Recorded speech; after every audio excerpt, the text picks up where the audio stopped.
Welcome to Thursday's class. This is, if you're watching this, it's Thursday the 17th probably. And we are going to finish up talking about library research. So on Tuesday we talked about kind of a little intro to research and looking for reliable sources and different things like that. Today we're going to actually I'm going to walk you through a little bit searching things on Galileo and the CRAAP test to see if your sources are reliable or not. Remember, just a reminder before we get started, that your topic presentations are due next week, and your slides will be due to D2L, the Dropbox, and to the discussion board on Monday. So this next coming Monday. I am grading papers now. I have finished commenting on everybody who will be presenting on Tuesday. I've already commented on your papers, and this is probably mostly who I was listening to this. And I am also I'm working on everyone who will be presenting on Thursday. I will have them all done by Thursday, as in tomorrow for me, because today's Wednesday. So if you have any questions about that, if you have not read that assignment sheet, make sure that you go, of course, under content, and then we've got the essay assignment sheets. They're the things down here, but there's that topic presentation assignment sheet. So if you haven't read that, make sure that you do, so that you are ready for that. It's very short, very easy assignment. Just pretty much taking the things from your topic essay and putting them onto PowerPoint or Google Slides, whichever ones you prefer to use. So what we are going to do today is we're going to talk about searching for sources through the library, because this literature review assignment, every source that you use, you have to have 3. They all have to come through the library, the Galileo online search from them. So if you're not familiar, as far as finding the library, how to even get to the website, there are 2 different ways. So they actually have added it to D2L. So you can go here under Library tab on D2L, and there's the library homepage. There's a way that you can contact them. There's Galileo right there. There's some other, this is interlibrary loan. So if there's a source that you want that's at another Georgia institution library, they can transfer it to you. You can usually, within a few days, you can get that right in your hand. So just something to think about if you find a source that you want and it's just not at our library. They should be able to get it for you. The other option is to just go right here under current students, which is the main Savannah State University website, and then go to library. And here we are at the library website. So this is probably what you're mostly used to. Searching for things here. You can do this through the library website, or you can go straight, if you open the Galileo, just go straight to Galileo, then this is what it's going to look like. And I would log out and log back in to show you, but it keeps messing up every time I do that, so just a waste of time to do that at this point. But there are 2 ways to log into Galileo, and you should be able to use your Tiger World. So the same username and password you use when you log into a computer on campus, you log into your email, you should be able to use to log into Galileo. It'll ask you what your institution name is, you select Savannah State University, and then you put in your credentials and it signs you in.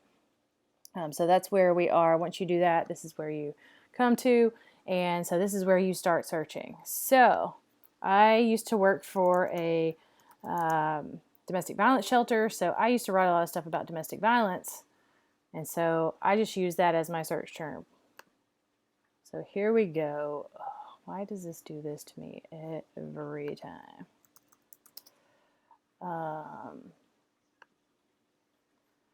Should not do that to you, but there we go.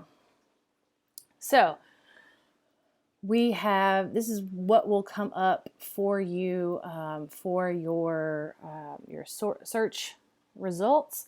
And as you see here, we have 4.1 million results, which is kind of a lot to sort through, a lot to pick through. So you want to start limiting your sources a little bit, put some filters on it, so that you can get really just the stuff that you want. So I would definitely, the first thing I would click is over here, the full text, because that is you want to have the full text, that way that you can pull up the entire thing. This one's an ebook, full articles, that kind of thing. Otherwise, you're just going to get pieces of it, and this way it's going to be a lot easier for you to find the information you need because you have access to the entire text that you're looking at. I would also, especially for this assignment, look at the different, talking about limiting different types of, you can limit by type of publication, but I would definitely click this one here too. They've got them all kind of here for you. The scholarly or peer-reviewed journals, that's going to be, you know for sure that that is going to be something that is, that's going to be an academic source. So that's another one that you can choose that you know that's going to be a good source if it's under this. Now another thing you can look at that I would definitely look at is a publication date. Because I don't know, 1887, I'm not sure that something published in 1887 about domestic, I don't even think they believed in domestic violence back then. So I can't imagine what this would be. So you definitely want to change this to a date that's more reasonable. Let's say 2010. And then we wait, and we still have a bunch, but it's a lot fewer than we had before. So we've got all these different limiters that you've put on it, and then you can also go even further. So if you wanted to limit by the different type of publication that you're looking at, so academic journal, maybe you just want to look at academic journals and books, and that's it. And so if you do, you can limit by those different types of publications. And then you've knocked it down a few more. So these are just ways that you can go through so you can pick out, we're searching by keyword here. So if we've got, if you know a particular, why my dogs always want to make a mess while I'm trying to do something while I'm on this video. There's a keyword, the subject, that you can just search through that. If you know the particular title you're looking for, if there's a particular journal you're looking for, or a book that you know that you're trying to find the full text of, you can use the title. Or if you're looking for a particular author, if you're thinking about interviews or writings from a particular person, then you can search by the author that way as well. Another way to make it a little bit more specific is go to this advanced search. So we've got some of these limiters and stuff on here, but this way you can change a little bit differently about, so like this is the subject, so you can be a little bit more specific. So maybe I want to look at domestic violence and men, specifically something about men and domestic violence, male victims of domestic violence, something like that. And I could also say not, you can change, you could say or not. So I don't want to I don't want to hear anything about children. I want just to focus on adults, adult men. And then you can search, and it gets more advanced. And so that cuts it down. And that's even before I've even limited it. So, we got the full text, cut that down from full text and scholarly. Oh, men didn't get involved in domestic violence until 1940, it looks like, according to this. That's the first time somebody started talking about it. So, ooh, look, made that a little tiny there. And now we're down to 1300, so that's not terrible. So there are some different things that, this is some interesting stuff here.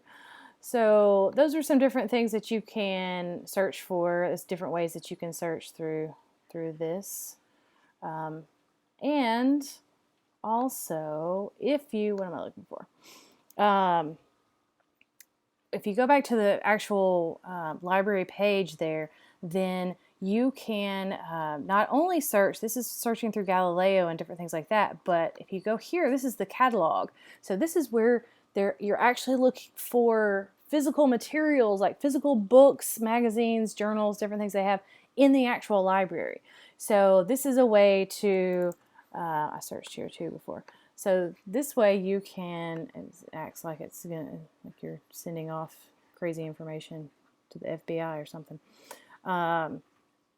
But kind of the same situation, but this is actually finding things that are in the actual library that you can go and check out. So we've got examples. There's books, there's videos. So these are probably documentaries. You know, I was talking about documentaries being a good source, good secondary source that you can use. There's different annuals. There's a lot of different things that they've got here. So dissertation. So people who were studying, getting their master's or doctorate at Savannah State, there's 2 people who wrote about something having to do with domestic violence. So the catalog is where you're going to actually use. It's called Gill Find.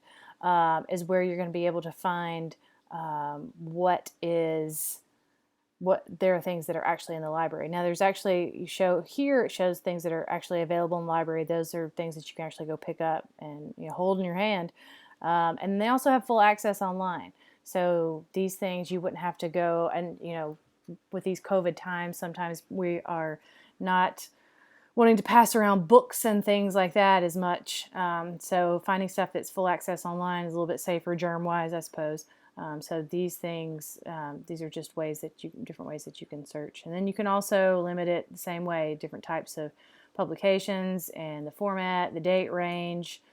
You can find, exactly where they are. You can, in our library, you can look for things on interlibrary loan. But that's kind of the basic way to get to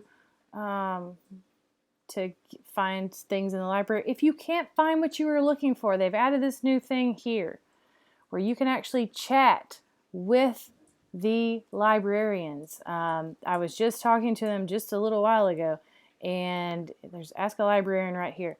And they have they've lessened their physical hours, like the actual opening building hours.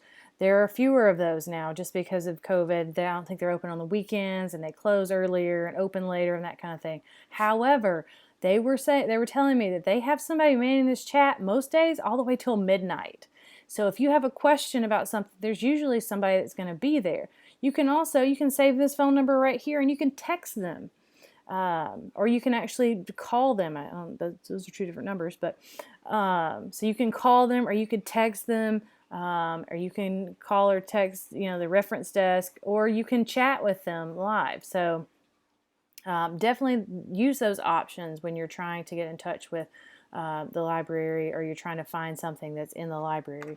Because those are going to be, like I said, they know more than I do for sure about where to find things and what you're going to be looking for, and they can point you in the right direction.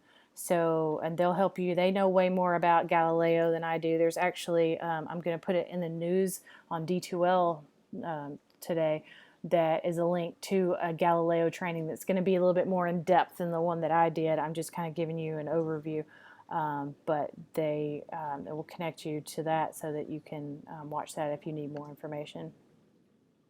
So the other thing that we were going to talk about is the CRAAP test. Yes, CRAAP stands for these words. These are ways to evaluate whether or not you've got a reliable source.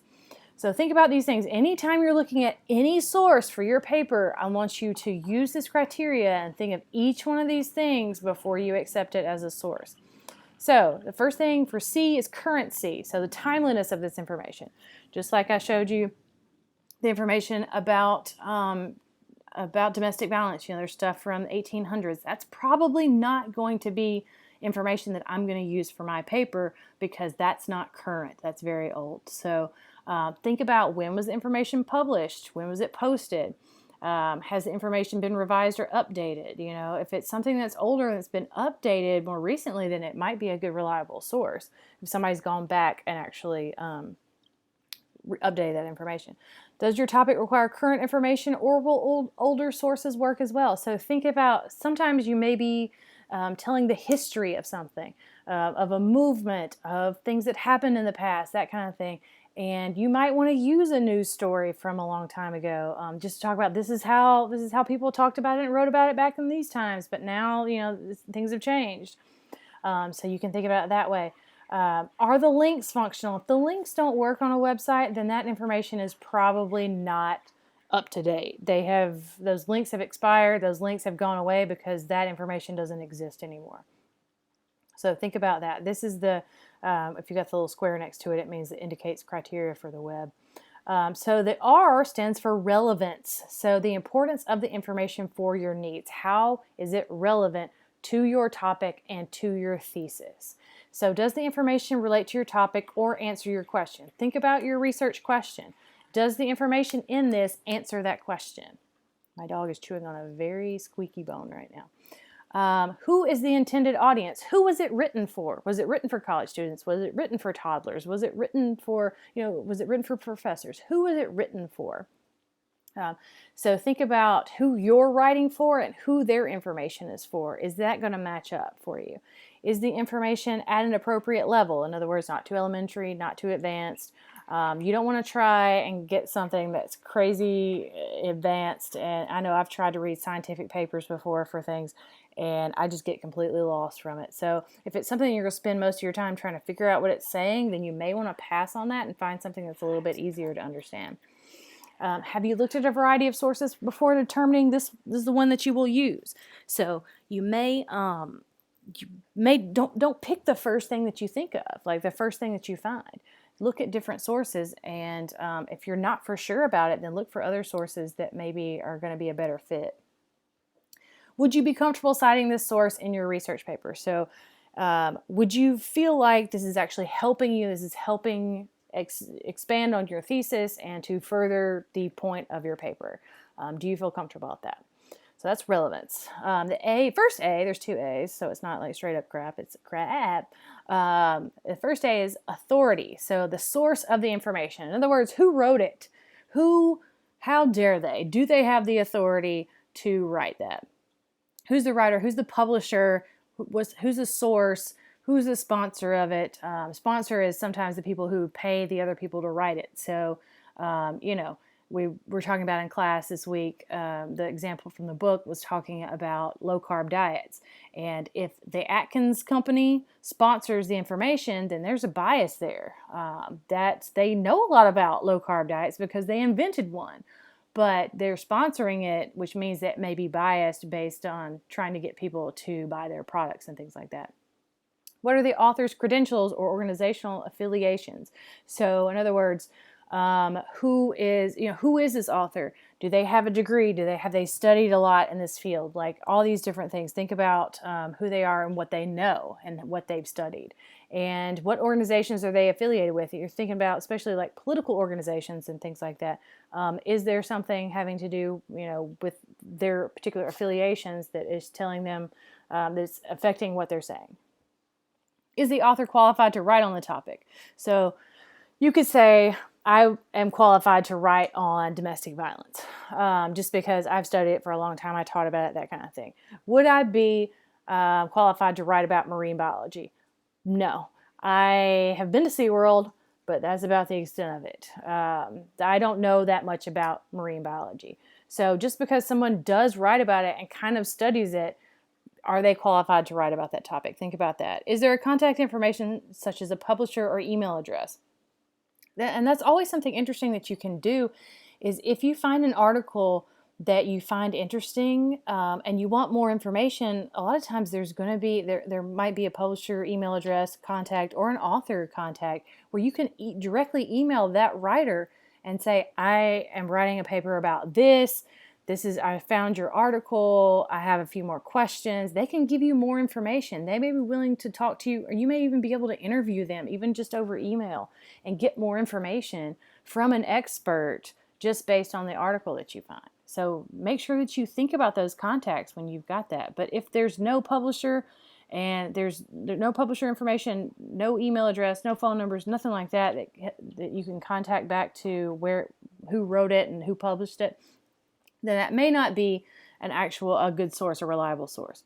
Does the URL reveal anything about the author or source? So we talked about this in class too. Usually you're going to look for these .edus, these .govs. Those are going to be the two best ones that you're going to find for your sources. .com, you have to question the source of that one because a lot of people can write on .coms. .orgs, sometimes you have to think about the organization, the nonprofit, and what they might have a bias there, who is sourcing that information. And a lot of times the nonprofit organizations are actually getting their information from these. So if they're quoting statistics that another website gave them, then go back to that website and quote the original website. Don't quote secondhand information. Quote the original information. .net, that's, just question those. The second A is accuracy. So the reliability, truthfulness, and correctness of the content. So where does the information come from? Who got it? Who provided the information? Is the information supported by evidence? You have to be kind of careful about unnamed sources said that, okay, well, if you've got an unnamed source, you can't necessarily believe that information. You may want to be a little bit careful about using that. Has the information been reviewed or refereed? So again, like I said in class this week, if it hasn't been edited before it's been published, then that's not reliable. Somebody else has to have looked at that information before it went out. And it depends on who it was that looked at that information, whether or not it's going to be accurate. So think about those things. Can you verify any of the information in another source or from personal knowledge? So don't just assume because it says one thing in one source that it's true. You want to double check and make sure you got to fact check all that information and make sure that any claims that you're making in your paper, if you can't back it up, then that's not going to work out well for your argument. Does the language or tone seem unbiased or free of emotion? So think about the difference between someone writing unbiased, someone writing free of emotion versus like a Facebook post where people get very emotional about things. And some of these topics that you're talking about, these research topics, you care a lot about and you are very emotionally attached to it. You have to make sure, though, that when you're writing that you don't let that bias and that emotion get into it. You have to come at it from a very centrist point of view. And you're presenting both sides. You're saying, okay, look, my argument's better. There's this other side, but you can't bring emotion and bias and things like that into it. Are there spelling, grammar, or typographical errors? Okay, if they've got spelling mistakes, if there are grammar mistakes, if things are typed up kind of crazy, then that's probably not going to be accurate because if they didn't check spelling, then they probably didn't check facts. So definitely if it's something that's kind of written all crazy, that you think about the accuracy of that. And the P in CRAAP stands for purpose. So the reason that it's even there, why did somebody write it in the first place? So what's the purpose of even putting out this information? Is it there to inform? Is it there to teach? Is it there to sell, entertain, or persuade? Now, if it's one of these two things, selling or entertaining, then that's probably not a reliable source. It depends on who's informing you or teaching you or trying to persuade you, so that you have to go back to look at the authority and that kind of stuff when you're looking at that. But look at the purpose, and make sure it's one of these things. Persuade, you have to be a little careful about because that could have bias in it. Definitely not selling or entertaining. Informing and teaching is going to be the better purposes that you're looking for. Do the authors/sponsors have their intentions or purpose clear? Definitely make sure that you're looking at the sponsoring organization for any information that's being put out, because and you may not find that right off the bat. That may be something that you have to kind of search for and find like an About Us page and that kind of thing to find out what their intentions are, and make sure that there's not some kind of bad intention behind what they're posting. Is the information fact, opinion, or propaganda? You can't use opinion as a source. Anybody can write an opinion, but you're looking for facts. You're looking for things that are researched and proven, not someone's opinion and not propaganda, which means that they're just trying to sell something or they're just trying to persuade you to a different point of view. Does the point of view appear objective and impartial? That's very important. When you write your researched argument, you should be objective and impartial. Even though you're presenting you're arguing one side of your argument, you're still going to be objective and impartial. Are there political, ideological, cultural, religious, institutional, or personal biases? Any kind of bias in that paper, in that article, is going to be an issue. You don't want to have, just like you're not presenting any bias yourself, then you are not going to have any bias. You don't want any bias in your source. So I'm going to post this on the news thing as well, so you'll have access to it as well as having it here in this video. So that's going to be it for today. If you have any questions, just make sure that you, again, are working on that topic presentation. Start thinking about your research and that kind of stuff. We're going to start talking about that. We're going to meet in the library to do research in a couple of weeks. So make sure that you are thinking about that, preparing for that, so we can get that literature review going. And if anyone has any questions, please just let me know.